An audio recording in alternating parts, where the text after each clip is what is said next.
আচ্ছা, এই যে আপনি এইভাবে শাকসবজি নিয়ে আসেন বাজারে প্রতিদিন, হ্যাঁ, একদিন দেখি যে কাঁঠাল নিয়ে আসেন, আরেকদিন দেখি যে বেগুন নিয়ে আসেন, এগুলা কি আপনার সাথে যায়? মানিজ্যতার ব্যাপার আছে না? হ্যাঁ, বাবা রে, যার ভেতরের কষ্ট সেই বুঝে। তুমি আমার কামটা করতে দাও। তুমি কি নিবে সেটা কও। শাকসব চাচা লাগবো না, লাউটা দিতে পারেন, কিন্তু লাউয়ের যে অবস্থা দেখতেছি, তা আপনি যে দাম বলতেছেন 20 টাকার মধ্যে হইলে দিতে পারেন।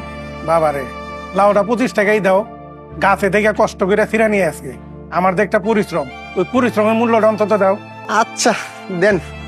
নাও, ফকা হয়ে গেল, তাও দিলাম। ভালো হয় না খারাপ হয়, শুধু আপনার দিকে তাকায় নিলাম চাচা। আমার দিকে তাকায় নিতে হইব না, গাছের লাউ খায়া মজা পাইবে।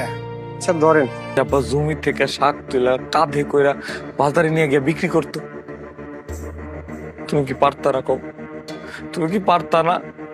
আব্বার হাতে 1000 টাকার নোট গুঁজে দিয়ে আব্বার কইতে পারতা না, এই যে টাকাটা নাও, বাজারে যাও, কি কি বাজার করা লাগে সব নিয়ে আসো?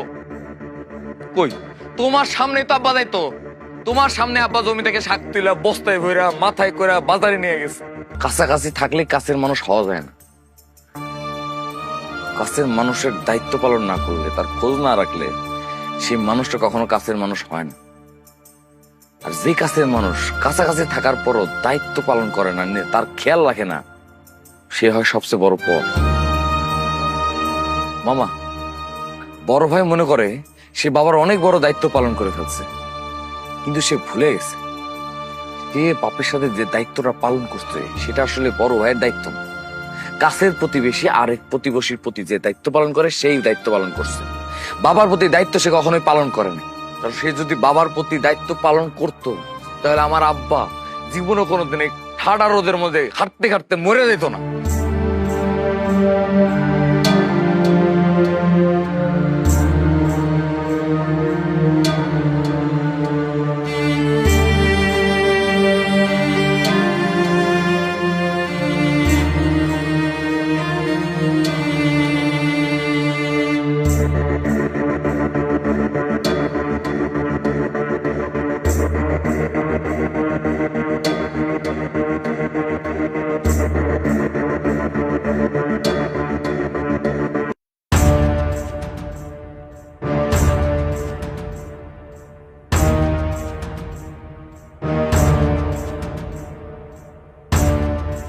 এই যেমন কাকা, যেমন কাকা, এই যেমন কাকা, যেমন কাকা, যেমন কাকা, যেমন কাকা, কি হয়েছে আপনার?